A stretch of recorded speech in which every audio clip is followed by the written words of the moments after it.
Bapak dan teman-teman yang berbahagia, kita lanjut ke layanan yang ketiga, yaitu layanan UKS. Ini lebih mengerikan lagi.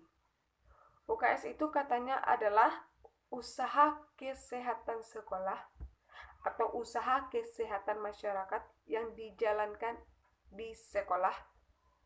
Layanan kesehatan peserta didik di mana satu layanan yang diberikan kepada semua siswa, semua peserta didik yang ada di sekolah agar mereka sehat dalam proses pembelajaran.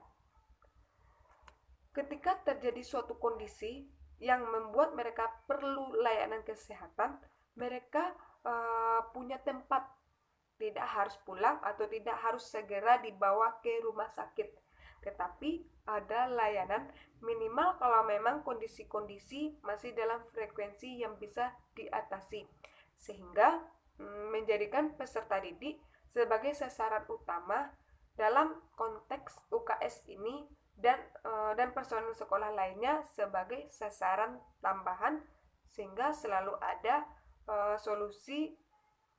Yang sakit perut bisa ditangani, yang sakit kepala, yang pusing, yang pingsan itu bisa istirahat di UKS tersebut. Tapi pertanyaannya ada dua, yaitu yang pertama, ada petugas nggak? Petugasnya itu siapa? Apakah memang dari orang kesehatan yang mengerti dengan kesehatan? Apakah ada kerjasama antara sekolah atau perguruan tinggi dengan tenaga-tenaga kesehatan tersebut? Karena yang mengerti soal kesehatan itu tidak bisa siswa, tidak bisa guru. Mereka perlu sesuatu penanganan secara khusus agar tidak salah dalam mengambil keputusan. Yang kedua pertanyaannya itu, apakah ada obat-obatannya yang menunjang? Ada, tapi sudah kadaluarsa. Apakah diperbarui? Maaf, dari banyak penelitian mengatakan bahwa hampir semuanya begitu. Yang ada paling ada obat merah, obat sakit kepala yang tanggal luarsanya sudah kentara. Lalu bagaimanakah mungkin UKS bisa menunjang proses pembelajaran? Harusnya yang sakit perut bisa langsung segera dibawa ke UKS dan ditangani dalam beberapa waktu. Setelah itu mereka bisa membaik dan masuk kembali di kelas. Belum lagi kita berbicara mengenai ruangannya, tenaga medisnya, tapi itulah yang terjadi. Untuk itu, ini merupakan bagian sentral yang seharusnya difikirkan sehingga bisa terlayani secara khusus. Kemudian kita masuk ke layanan yang keempat, yaitu layanan kafe atau kafetaria. Kafetaria adalah layanan makanan, minuman yang dibutuhkan oleh peserta didik di waktu jam istirahat, pada waktu sakit perut, pada saat mereka tidak sempat sarapan di sela-sela mengikuti proses pembelajaran, sehingga tidak menjadi gangguan ketika telat datang ke sekolah dan mungkin sarapan di rumah.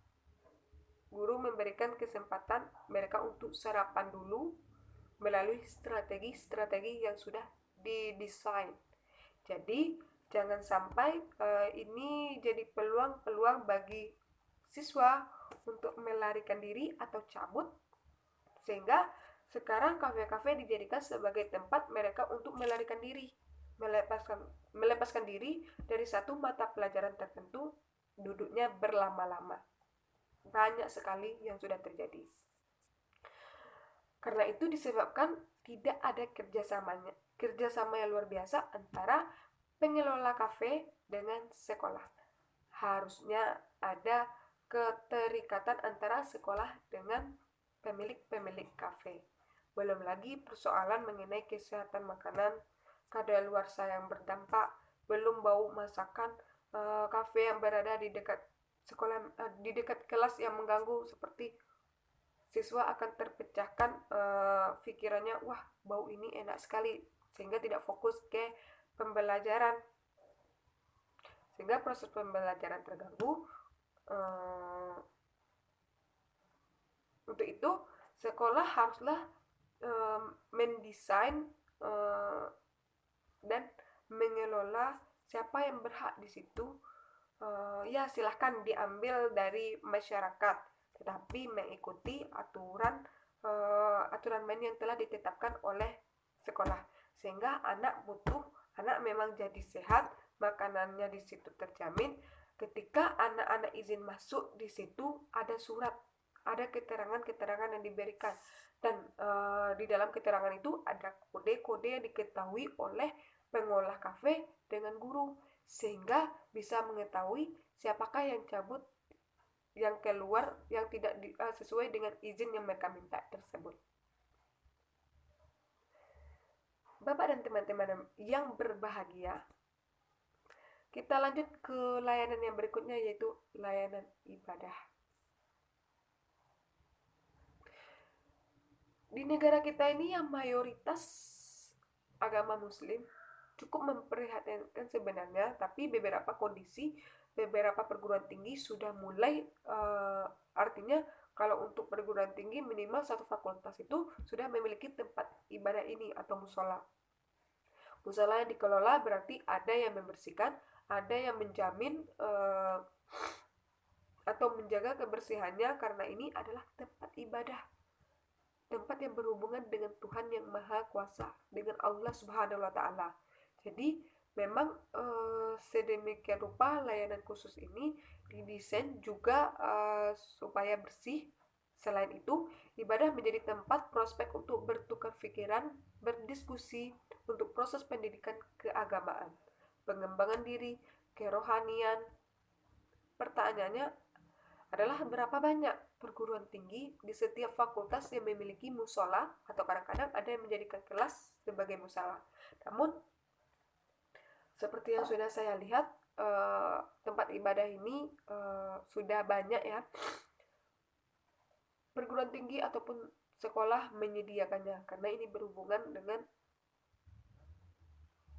kita sebagai umat muslim yang mayoritas muslim, sehingga sayang sekali kalau tidak disediakan.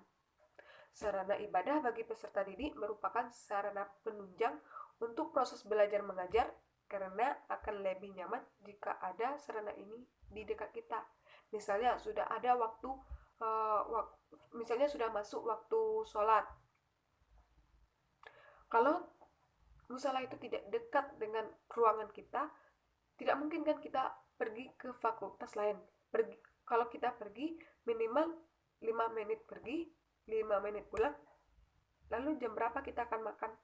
Padahal waktu istirahat itu harus dibarengi dengan kita sarapan, lalu baru bisa kita mulai pembelajaran yang lainnya. Untuk itu layanan sarana ibadah ini harus benar-benar ditambah lagi, diperhatikannya agar bisa melayani secara khusus para umat muslim yang ada di perguruan tinggi atau di sekolah.